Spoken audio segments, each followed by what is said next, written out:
Orang Kristen menganggap Yesus Tuhan karena membangkitkan orang mati, kan membuat orang buta melihat, orang lumpuh berjalan. Itulah bukti ketuhanan Yesus, kata mereka. Nur Alim, Juma.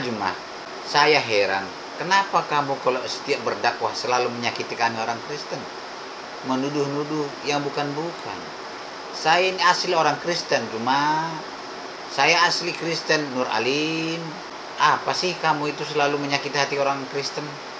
Menurut Alkitab, kami yakin dan percaya bahwa Yesus adalah Tuhan yang datang ke dunia sebagai manusia.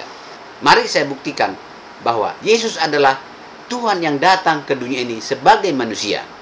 Bukti Yesus bukan manusia biasa, melainkan Yesus adalah Tuhan yang datang ke dunia ini sebagai manusia. Efesus 2 ayat 15.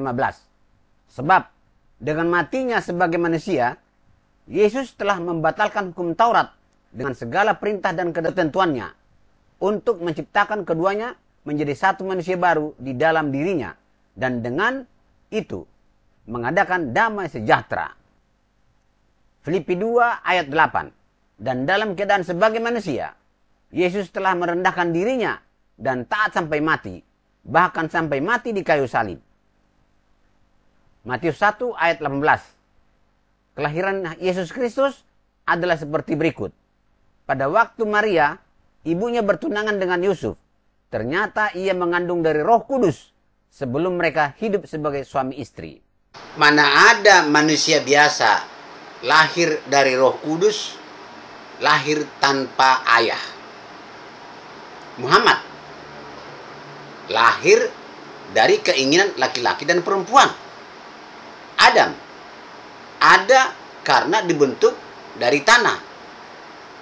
Jadi, Yesus bukanlah manusia biasa, tapi Yesus adalah Tuhan yang datang ke dunia ini sebagai manusia. Yohanes 10 ayat 27. Yesus berkata, "Umatku mendengarkan suaraku, dan aku mengenal mereka, dan mereka mengikuti aku. Dan aku memberikan hidup kekal kepada mereka, dan mereka pasti tidak akan binasa sampai selama-lamanya." Mana ada manusia yang berkuasa memberi hidup kekal kecuali Tuhan. Berarti Yesus adalah Tuhan yang datang ke dunia ini sebagai manusia. Sesaat sebelum Yesus pulang ke surga, Yesus berkata, Matius 28 ayat 18. Yesus mendekati mereka dan berkata, "Kepadaku telah diberikan segala kuasa di surga dan segala kuasa di bumi." Kisah Rasul 1 ayat 9. Sesudah Yesus mengatakan demikian, terangkatlah ia disaksikan oleh murid-muridnya, dan awan menutupinya dari pandangan mereka.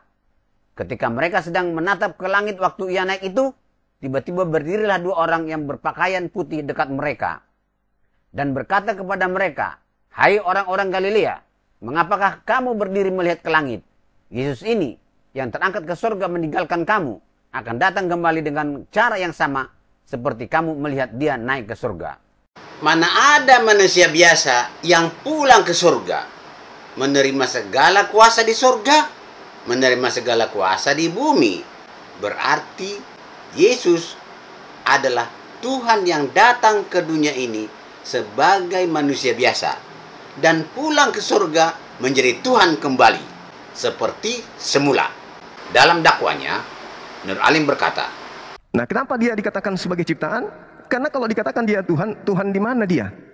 Tuhan langit dan bumi sudah ada yang isi. Yang disebut oleh orang Bani Israel, yaitu Yod-He-Vav-He, yang maha suci lagi maha tinggi.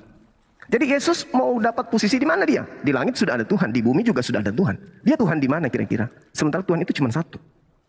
Tuhan yang datang kepada Nabi Musa, di dalam kitabnya Nabi Musa, jelas sekali menerangkan dirinya bahwa tidak ada yang lain di hadapanku. Jangan ada lain di hadapanku. Jangan ada ilah lain. Nur Alim. Yesus itu adalah Tuhan, Yod-He-Vav-He, yang datang ke dunia ini. Lahir sebagai manusia, lalu mati sebagai manusia.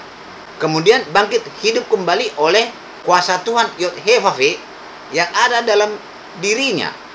Setelah selesai melaksanakan tugasnya, dia pulang ke surga, kembali sebagai Tuhan, Yod-He-Vav-He. Jadi, pertanyaanmu itu adalah pertanyaan orang yang tidak mengenal siapa Yesus. Yang jadi masalah besar adalah Allah Subhanahu wa Ta'ala. Tuhan di mana dia? Di surga sudah ada Tuhan Yud He Vav He. Di dunia ini sudah ada Tuhan Yud He Vav He. Di mana-mana sudah ada Tuhan Yud He Vav He. Itu yang kamu perlu pikirkan. Kamu tempatkan di mana Allah Subhanahu wa Ta'ala sebagai Tuhan. Tuhan di mana dia kamu taruh?